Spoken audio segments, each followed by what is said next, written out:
Que deviendra M. Kabila? M. Kabila est citoyen congolais. Il a sa place ici au Congo.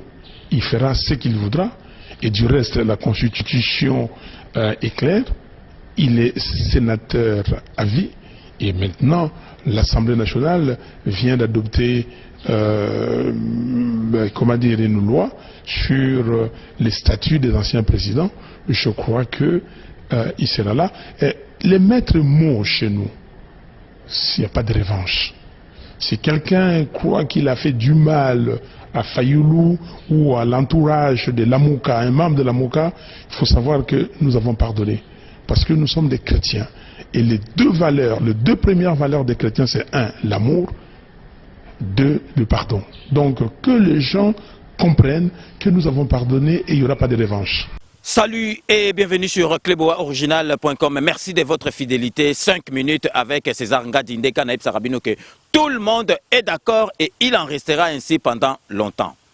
5 minutes, il y a l'élo, ils allaient vraiment spécialement pour na retour, il y a corps, il y a Papa Tshisekedi. Donc ça y est, c'est bon.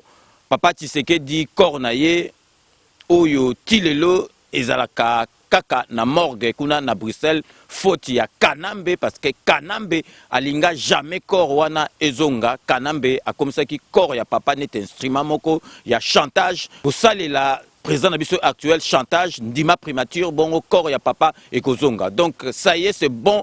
Donc programme vraiment ezali définitif.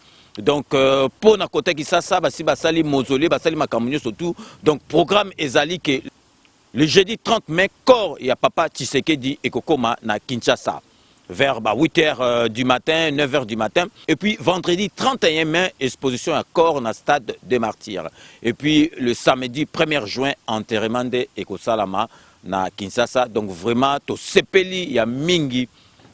Ndenge makambo oyo esuki donc bato belé ba komaki ko spéculer ko loba o Félix azokipe korte mais ndenka na ebisa rabino ke mutu azali na souci ko leka Félix Tshisekedi po na papa na ye azalité na pesa exemple que yo okufeli papa ou bien okufeli mama oyebisi master na yo akozala na pasi oyo yo ozoka ndengi na niveau na ozoka te parce que yo ezali direct. Donc biso tozoka pasi na papa Tshisekedi tozoka mais pasi oyo Félix Tshisekedi azana ngona bandekone et kokani na biso te. Donc mutu akoki koloba te ke azali na souci koleka ye moko mwana na ye. Donc mwana na ye abandai ko bongsa makambo ti yango siko makambo yango ekomi na suka et salami. Donc le jeudi 30, corps réseau comme à Kisasa. Vendredi 31, exposition à corps dans stade de Martyrs. Et puis samedi 1er juin, enterrement. Donc vraiment, peuple congolais, mais boyo kanga malam. Na grand boule, kanambe akoyi koya enterrement wanate, akoyi ya ba cérémonie wanate, akoyi koya na bobsek wanate. Na grand boule, na ndenga logique.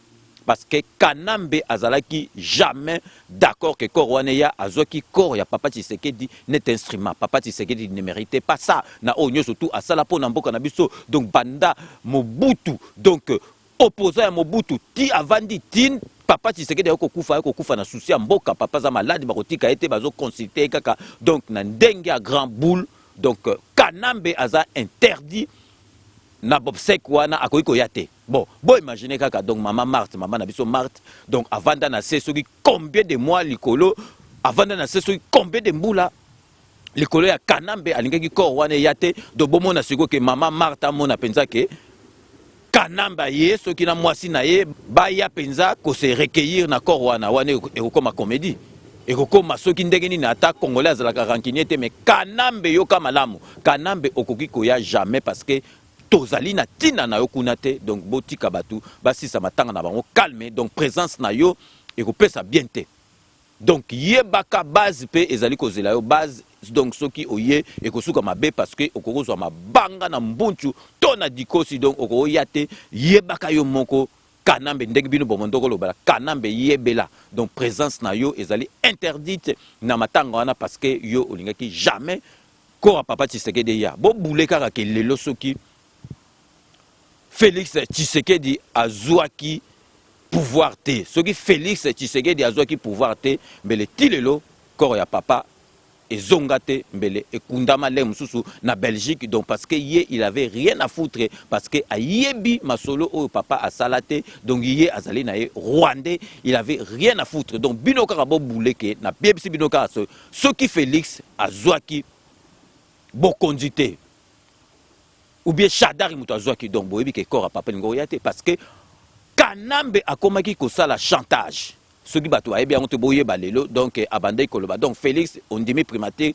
corps papa ya botala niveau ya motema mabe ya Kanambe bongo lelo aya ko s'incliner aya donc Kanambe okoyaka jamais na nini wana yebaka okoyaka jamais na bobsek wana donc présence na yo ezali na tinate et puis tozali na besoin na yangote donc botala ka maman Marthe na ba passion ayoka maman Marthe ti lelo la na se parce que na ndenga coutume akoki jamais kolala na mbetu tango mobali nena bakisie na sa mabelete donc maman Marthe je crois mona donc Kanambe donc ndoki wana aya donc soki aroya osani donc ekoki ko sala mate donc totika maman Marthe ale la mobali nena suka akendo kundaye do ba présence à bato mususu ezali vraiment ba présence moko ezali indésirable ba présence moko ekopesa bato bienté donc siko bino moko nazotie la bino bota la programme na kanisi bomoni yango ndenge na tieli bino bomoni programme ndenge ezali établi donc ezali vraiment programme moko ekoki ko changer les sous-soutés parce que tout est OK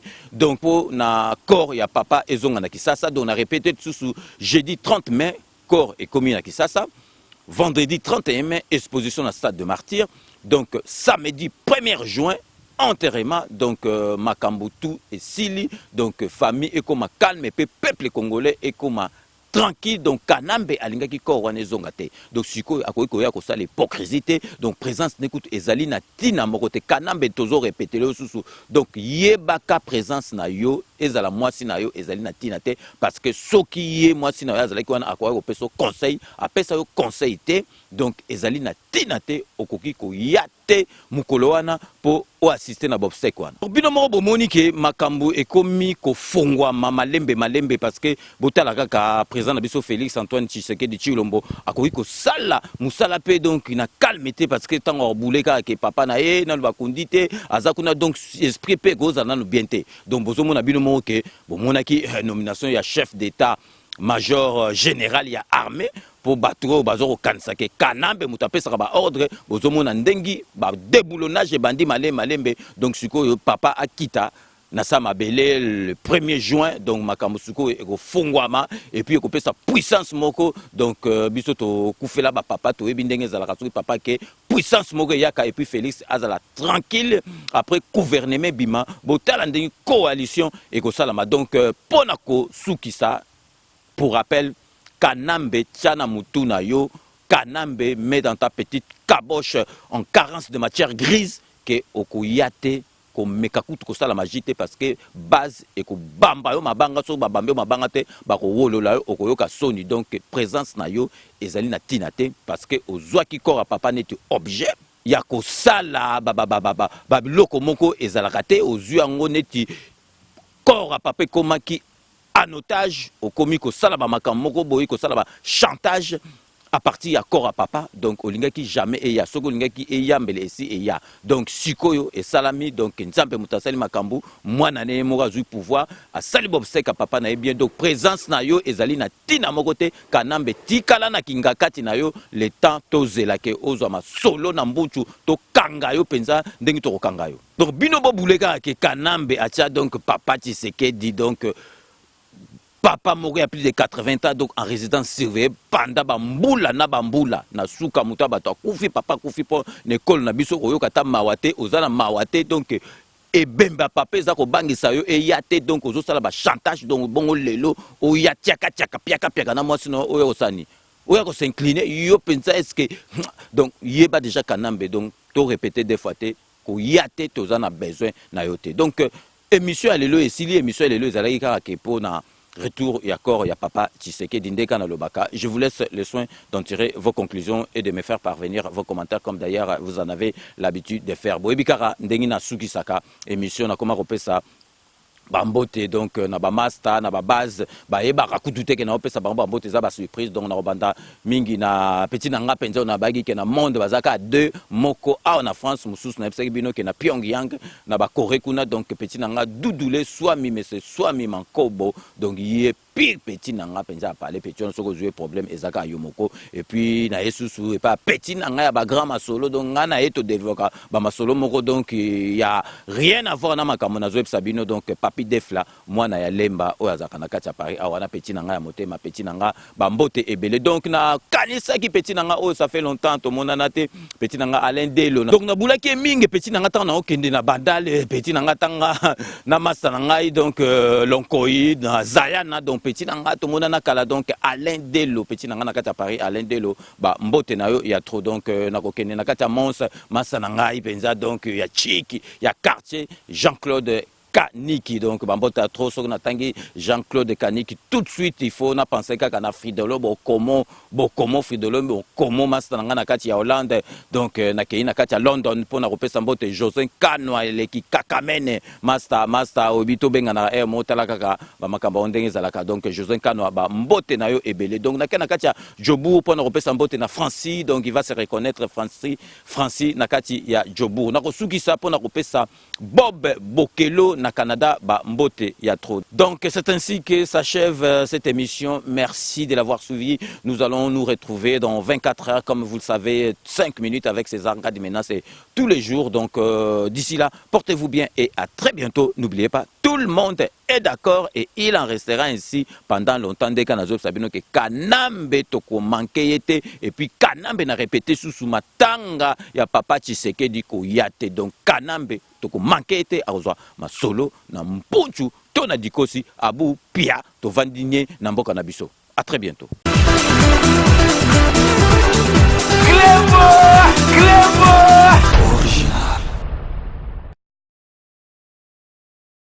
Sepela TV et yena makambu ya sikali susu. O ba chaîne ya France eza na kati. Ba chaîne ya Congo eza na kati. Ba chaîne ya Londres eza na kati. O ngomona makambu ya politique ya sika. O parti AA eza na kati. O parti BB. O CFAIO eza na kati. Ya Sepela TV. Bouquet comme ya muke boye. O tina poche voyager na ngokeno partout lingi. Na bouquet na Sepela TV. Sepela TV. Mais ma biso n'engozo mais ma biso on a 4K machine ma daka Sepela TV. Bienvenue dans le monde de Sepela TV. Sepela TV est le décodeur qui vous permet de suivre les chaînes du Congo en direct de la diaspora. Lokuta mokili bandi na mwasi soto zina Bible depuis Adam na Eve na kosa moninga izana mwasi basi bakosa mibali te mwasi so akosi mobali te ke mobali wana akosa mwasi na ye vérité zalaka te yango pe mota comprendre ke mobali akosa ki yango pas kosa ka ye eloko tinda ka biso mingi to kende libanda izaka na comportement ya mwasi lolenge ni mwasi so bombola ndako ba réponse à mabe ke basi pe bazama mpe mayele moko ya mabe o benga ba malin mayele ya mabe basi bazana pe mibali to bandi ko comprendre mayele ya mabe o basi bazala nango wana neti ebo so alobaka vérité est-ce que bakosa ete soki azokosa nga pe na okosa soki lokuta eko mokota na amour quelque part basi nde bamemaka makambo wana nga na maria te namoni lomo abongo nganga motema esima te mpona nyonga basi mosusu mpe balingana bakokake soki okosi ye andimi na ye so oyebisi mpe vérité omona bone kondima basi bakosa mibali te mpona nini bango balingaka biso tokosaka bango mpo bango bakosaka biso yango tokosanaka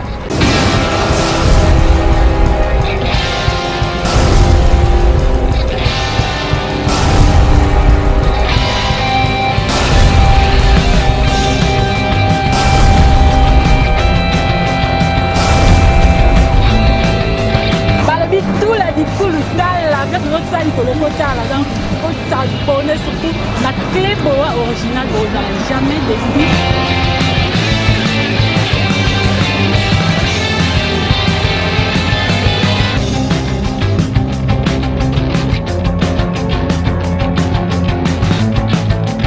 Il y a la lore noire à la bouche étrangère de la presse congolaise. Non, c'est la mycolo. J'étais pété loco de l'eau. Pété loco de l'eau. On a pété l'amour débat. Amour débat. balobi pesa eloko keloko.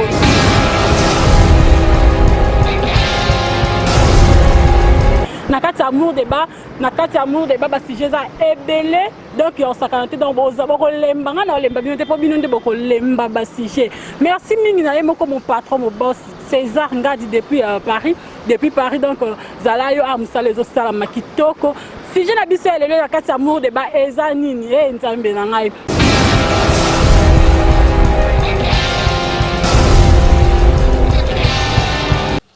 Mote bandeko. Merci Ndebo Yaminga na banda kunabino. Tomanda désormais kokutana na cadre ya émission Oyo Tolobe la santé. Bon, nga komo na Jean-Paul Djamba. Don naza Ndeko Nabino. Don naza na poto depuis Bambula Ebele. Don na longwa Kisasa na kolika na Kisasa na Bandal na biso bana Bandal. Bandal na longwa na ya poto. Donc, l'hypertension, le cœur est une pompe musculaire qui propulse le sang sous le réseau d'artères. Et nous, mon thème à l'abisso, les pompe, et un muscle, et à quand il coffre, mon thème à mon thème soit il coffre. Si koyo, mon thème à mon salaire na modanini, ko poussa, ko tindi kamakila est propre, na bamisisa minene, la diabète est sécrété na moko ya eteni ya nzoto o babengi pancréas ou pancréas yango ezo sécrété entre autres ba hormone mibale o babengi insuline. Musala ya insuline eza nini eza soki olie yango ezo réguler ezo tia donc soki olie et sécréter et produire insuline pour ekitisa to ya makambo etali AVC. AVC eza nini accident vasculaire cérébral. Bon, on va expliquer bien la moukouse. A, ils ont dit accident ou ekoya à tout moment. Ils ont brutal. Si que V est allé makambo à vaisseau, ba vaisseau ils ont dit artère, ba veine, ou ils ont un cerveau. Et puis C, cérébral est allé makambo est allé cerveau, est allé moutou. Voilà pour la AVC. Mais si vous classifiez en mode 2, les amis balais, les AVC au babengi ischémique, na AVC au babengi, continuez à vous donner un conseil. Quand on dit maman n'a pas de bananaï, n'a quitté là. Papa Dembaki, de Kama Nyamase, la dièse. N'a pas quitté na pondu. Cause à la zoto madame et de qui, l'osso. Nyama mbisi na pondo. Merci. Original.